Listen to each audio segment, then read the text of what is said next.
Iisa ang posisyon ng iba't ibang mga opisyal sa sexist umanong mga remarks ni Quezon City Congressman Bong Suntay sa aktres na si Ann Curtis. Dapat daw disiplinahin ang kongresista, hindi rin daw sapat ang kanyang apology. Yan ang agenda report ni Joan Manalo.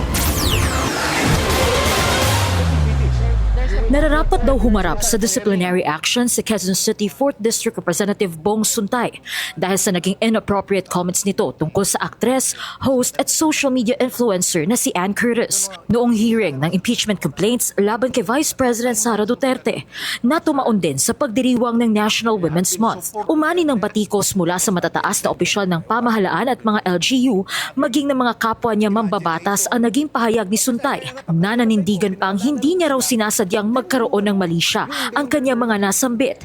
Paliwanag niya, analogy lang daw ito. If people were offended, that was not the intention and I want to apologize to those people, but that was never the intention. Well, that's good that you want So to you want to apologize. apologize to Kasi as you people said, who feel offended. Yeah, but I stand by the analogy that I made. It was an analogy that I made to drive a point. Could this constitute as your apology already to the public? Yes, as I've said even last night, there was no malice intended in the statement. If it was taken out of context and if different conclusions to the statements were made, I apologize to those people who were offended, especially women. Nananawagan na sa Kamara si Makabayan President at dating Congresswoman Liza Maza na patawan ng parusa si Suntay dahil sa mga naging sexist remarks nito tungkol kay Curtis.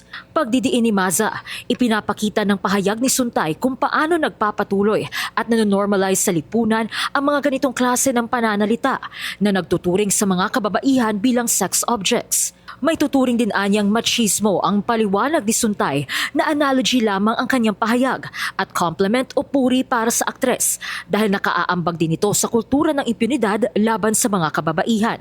Ganito rin ang paninindigan ng Gabriela Women's Party na mariing kinundina ang pahayag ni Suntay. Hindi raw ito maituturing na biro o casual banter lang, kundi direktang pag-atake sa dignidad ng mga kababaihan at glaring display of entitlement. Nakapanghihinayang din anya na naganap ito ngayong National Women's Month, isang panahon para kilalanin ang pakikibaka at tagumpay ng mga kababaihan. Maging ang kapwa Quezon citizen ni Suntay na si Mayor Joy Belmonte nananawagan sa mambabatas na humingi ng paumanhin para sa inappropriate remarks nito. Nakadidismaya rin anyang makita ang casual display of objectification ni Suntay ngayong National Women's Month at nakababahala rin para sa babaeng alkalde na naging bahagi pa si Suntay ng konsehong nagpatupad ng Gender and Development Code ng lungsod. Kaya full accountability rin ang hinihingi ni Belmonte mula kay Suntay at sana raw ay kumilos ito ng may dignidad na siyang hinihingi ng kanyang posisyon at maging ng lungsod.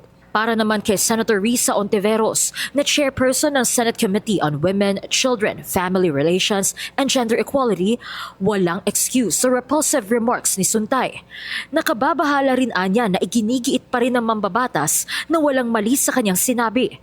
Kaya nararapat daw itong mapaalalahanan na bawal ang gender-based harassment sa bawal bastos law at may kaakibat itong kaparusahan. Nasa tungkulin anya ni Suntay na sundin ang batas na naglalayong protektahan ang mga kababaihan.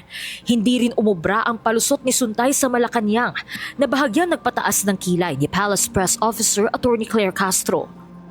The mere fact na sinabi niya to in public, to the public, pertaining to a particular person,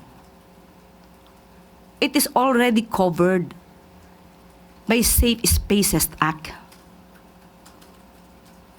So, hindi pwedeng sabihin na walang krimen kung ito'y ibinulalas at ipinagmalaki pa sa publiko ang isang pagpapantasya sa isang babae. Na-offend ako para sa lahat ng kababaihan, lalo na kung ipagmamalaki pa na karangalan ng isang babae na siya ay pagpantasyahan. Patuloy namang nananawagan si Ontiveros at maging ang Gabriela na manindigan para sa mga kababaihan, lalo na ngayong National Women's Month dahil wala anilang lugar sa lipunan ang pambabastos at kalapastanganan laban sa kababaihan. Para sa agenda, Joan Manalo, Billionaire News Channel.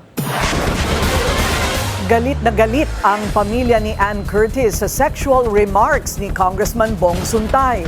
Ang ina ni Ann na si Carmen tinawag si Suntay na sick man. Foul daw ang kanyang pahayag.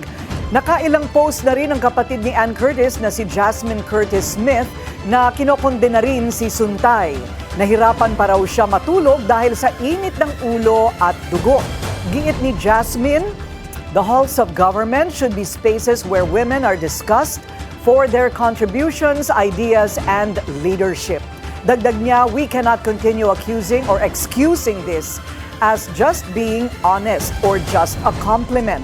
Kailangan daw ay may accountability. Hindi rin anya apology ang ginawa ni Suntay. Mensahe niya sa kongresista, do better. Manatiling nakatutok sa Bilyonaryo News Channel. Sumubaybay sa aming social media accounts at mag-subscribe sa aming YouTube channel para sa mga bago at eksklusibong balita.